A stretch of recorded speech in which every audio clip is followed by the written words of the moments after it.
Troisième étape, changer son environnement. Il est presque impossible de se libérer si on reste entouré des mêmes causes de tentation. Évite les réseaux sociaux remplis d'images provocantes. Supprime les vidéos et sites qui incitent à la luxure. Ne reste pas seul trop longtemps dans ta chambre. Occupe ton esprit avec des activités bénéfiques, sport, apprentissage, lecture, travail. Shaitan profite des moments de solitude et d'ennui pour chuchoter dans le cœur. Sois toujours occupé dans le bien. Quatrième étape, plan d'action concret. Voici un exemple de programme à suivre. Semaine 1. Fais des douas chaque matin et soir pour demander la force. Note dans un carnet chaque jour sans rechute. Évite toute situation risquée. Fatigue, solitude, téléphone la nuit. Semaine 2. Commence le jeûne du lundi et du jeudi. Lis au moins 10 versets du Coran par jour. Fais du sport 3 fois par semaine. Semaine 3 et suivante. Continue les bonnes habitudes. En cas de rechute, ne désespère pas. Fais immédiatement ton repentir, Tauba. Fixe-toi des objectifs spirituels. Mémoriser une sourate, faire plus de prières à la mosquée, aider une personne. Le but est de remplacer le mal par le bien.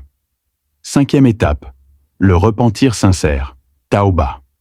Chaque fois que tu chutes, souviens-toi, Allah est plus grand que ton péché. Et repentez-vous tous devant Allah, ô croyants, afin que vous réussissiez. Sourate An-Nur, verset 31.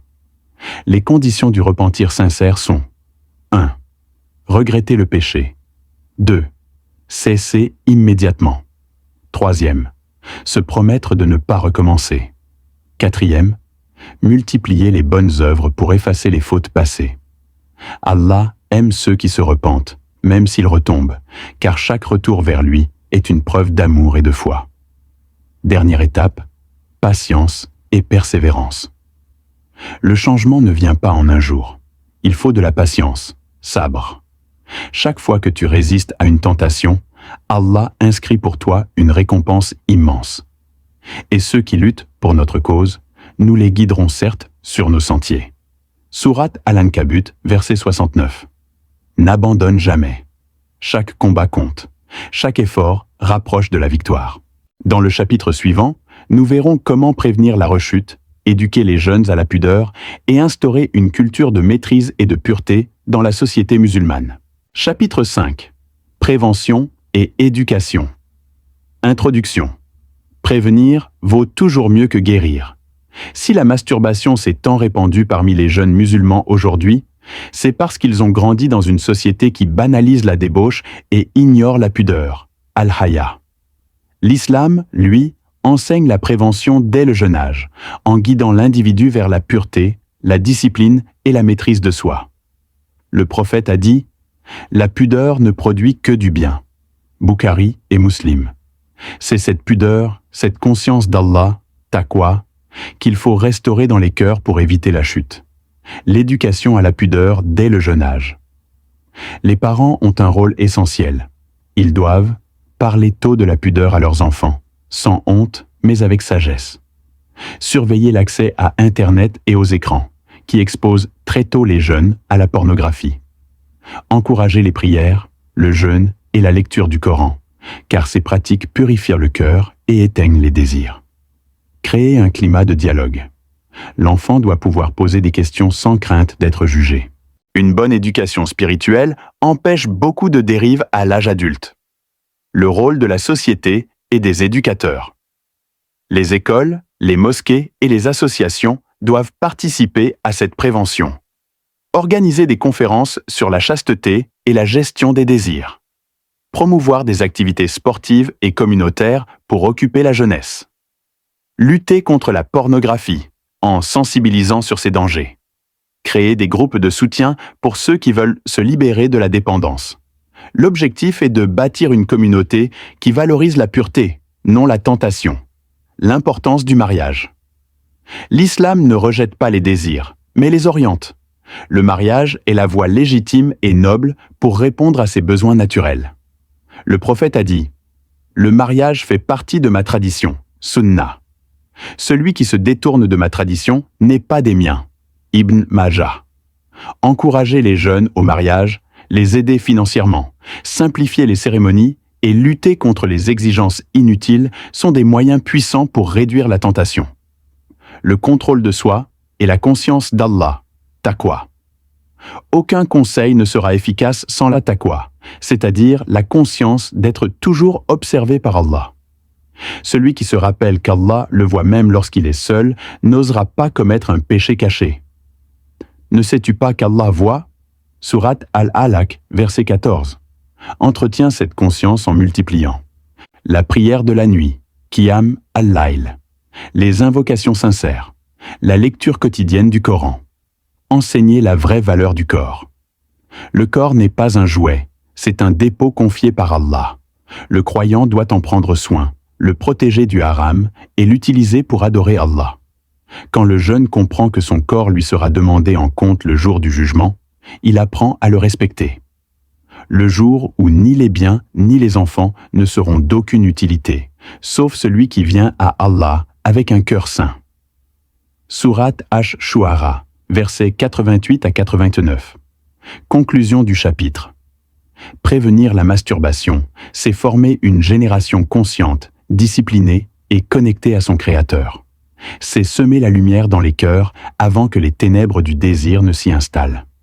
L'éducation, la pudeur et la foi sont les trois clés pour protéger la jeunesse musulmane de cette épreuve. Dans le chapitre suivant, nous verrons comment se reconstruire après l'arrêt, retrouver la paix intérieure et transformer cette épreuve en une nouvelle force spirituelle. Chapitre 6. Se reconstruire après l'arrêt. Introduction. Une fois qu'on a réussi à se libérer de la masturbation, il faut apprendre à se reconstruire. Beaucoup de jeunes arrêtent, mais se sentent toujours coupables, vides ou faibles intérieurement. C'est une étape normale. La guérison ne se limite pas à l'arrêt du geste, mais à la renaissance du cœur et de l'esprit. Allah dit, « Ô mes serviteurs qui avez commis des excès à votre propre détriment, ne désespérez pas de la miséricorde d'Allah. » Sourate Az-Zumar, verset 53. Le repentir sincère n'efface pas seulement les fautes, il purifie et élève. Accepter le passé et se pardonner. La première étape est d'accepter ce qui s'est passé. Ne te blâme pas éternellement. Le diable aime voir le croyant désespéré de la miséricorde d'Allah. Dis-toi, oui, j'ai fauté, mais j'ai décidé de changer. Le repentir sincère transforme le péché en une source de sagesse et de force. Le prophète a dit, « Celui qui se repent d'un péché, c'est comme s'il ne l'avait jamais commis. » Ibn Majah. Ne reste pas prisonnier du passé. Utilise-le pour avancer. Retrouver la paix intérieure. Après l'arrêt, il est normal de ressentir un vide, car ton esprit s'était habitué à une source de plaisir artificiel. Remplis ce vide par la prière sincère, en te concentrant sur la présence d'Allah. La lecture du Coran, en méditant sur ses versets. Le dhikr, souvenir d'Allah. Répète des formules comme Subhanallah, Alhamdulillah, Allahu Akbar. La gratitude. Rappelle-toi chaque jour les bienfaits qu'Allah t'accorde. Petit à petit, ton cœur retrouvera la sérénité. Reprendre confiance en soi. La masturbation détruit souvent la confiance en soi. Mais rappelle-toi, tu n'es pas faible, tu es un combattant. Chaque jour sans rechute est une victoire. Fixe-toi de nouveaux objectifs. Apprendre une nouvelle compétence. T'engager dans une activité bénévole. Aider d'autres jeunes à s'en sortir. Plus tu te rends utile, plus tu regagnes le respect de toi-même. Gérer les rechutes. Si une rechute arrive, ne te décourage pas. Beaucoup pensent que retomber une fois efface tous leurs efforts. C'est faux. Ce qui compte, ce n'est pas la chute, mais la manière dont tu te relèves. Le prophète a dit, « Le croyant n'est pas celui qui ne tombe jamais, mais celui qui se relève à chaque fois qu'il tombe. Quand tu rechutes, 1. Fais immédiatement le repentir, Taoba. 2. Analyse ce qui t'a conduit à la faute. 3e. Renforce ton plan de protection. Chaque rechute peut devenir une leçon qui te rend plus fort. Renforcer le lien avec Allah. Le but final de cette lutte est de retrouver la proximité d'Allah. Quand tu ressens le plaisir d'une prière sincère ou d'un moment de dhikr, tu comprends que le vrai bonheur ne se trouve pas dans le plaisir charnel, mais dans la paix du cœur. Ceux qui ont cru et dont les cœurs se tranquillisent à l'évocation d'Allah. N'est-ce point par l'évocation d'Allah que se tranquillisent les cœurs? Sourate Ar-Ra'd, verset 28. Cherche la compagnie d'Allah dans tes prières, tes lectures et tes bonnes actions, et tu verras que la tentation perdra tout pouvoir sur toi. Témoigner et inspirer les autres. Une fois libéré, tu peux devenir un modèle pour d'autres jeunes. Partage ton expérience avec bienveillance. Encourage ceux qui souffrent encore. Ta lutte peut devenir une lumière pour ceux qui cherchent la sortie. Celui qui montre le bien à un autre aura la même récompense que celui qui le fait. Muslim. Ainsi, ta victoire ne sera pas seulement personnelle, mais communautaire. Conclusion du chapitre. Se reconstruire, c'est renaître. C'est remplacer la honte par la dignité, la faiblesse par la foi, et la dépendance par la liberté spirituelle. Tu n'es plus celui que tu étais hier. Tu es désormais un croyant en marche vers la lumière.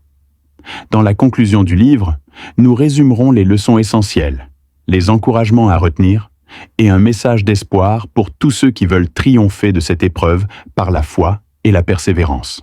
Conclusion. Retrouver la pureté et la force par la foi. Ce livre n'a pas été écrit pour juger, mais pour réveiller, guider et rassurer. La masturbation est une épreuve que beaucoup de jeunes traversent dans le silence, entre honte et dépendance. Mais la vérité, c'est qu'il est possible de s'en libérer. Allah n'impose jamais une épreuve sans offrir un chemin de délivrance. Allah n'impose à aucune âme une charge supérieure à sa capacité. Sourate Al-Baqarah, verset 286. Celui qui décide sincèrement de se purifier, Allah le soutient. Chaque effort, chaque prière, chaque larme versée dans le repentir est vue, entendue et récompensée. La lutte intérieure, un chemin vers la grandeur. Se battre contre soi-même n'est pas un signe de faiblesse, mais de courage. Le prophète a dit « Le vrai combattant est celui qui lutte contre son propre ego pour plaire à Allah. » En résistant à la tentation, tu accomplis le djihad an-nafs, le plus noble des combats. Ce combat te forge, te rend plus discipliné, plus fort spirituellement, plus conscient de la présence d'Allah dans ta vie. Le repentir, clé de la miséricorde. Peu importe combien de fois tu as chuté, le repentir sincère efface tout. Allah aime le serviteur qui revient à lui, encore et encore. Chaque retour vers Allah est un pas vers la lumière. Certes, Allah aime ceux qui se repentent, et il aime ceux qui se purifient. Sourate Al-Baqarah, verset 222. Le repentir ne consiste pas seulement à dire « Astaghfirullah », mais à changer ton cœur, ton regard et tes habitudes. La pureté, un honneur et une liberté. Celui qui garde sa chasteté protège non seulement son corps, mais aussi son honneur et sa dignité. Il devient un être lumineux, respecté par les anges et soutenu par la grâce d'Allah. La pureté te donne la clarté d'esprit, la force de décision et une paix que rien d'autre ne peut offrir. Un message d'espoir. Cher jeune frère, chère jeune sœur, ne crois jamais que ta situation est sans issue. Le fait même que tu lises ces lignes montre que ton cœur cherche la vérité et veut changer. C'est déjà le signe qu'Allah t'a choisi pour te rapprocher de lui. N'abandonne pas. Même si la route est longue, souviens-toi, chaque jour sans faute est une victoire, et chaque prière sincère te rapproche du paradis. Quant à ceux qui luttent pour notre cause, nous les guiderons certes sur nos sentiers. Sourate Al-Ankabut, verset 69. Dernier conseil. Ne reste jamais seul avec ta faiblesse. Rapproche-toi d'Allah et des gens pieux. Purifie ton environnement. Éloigne les sources de tentation. Images, vidéos, solitude. Occupe ton esprit avec des projets utiles. Et surtout, aie confiance en la miséricorde d'Allah. Elle est plus grande que tous tes péchés. Une prière pour conclure, ô Allah, purifie nos cœurs, protège nos yeux, nos pensées et nos âmes. Donne-nous la force de résister au mal et d'aimer ce qui te plaît. Fais de nous des jeunes forts dans la foi, utiles à leur communauté, et inscris-nous parmi tes serviteurs sincères et purs. Amen. Fin du livre. Se libérer de la masturbation, retrouver la pureté par la foi. Un guide pour tout jeune musulman en quête de force, de dignité et de paix intérieure.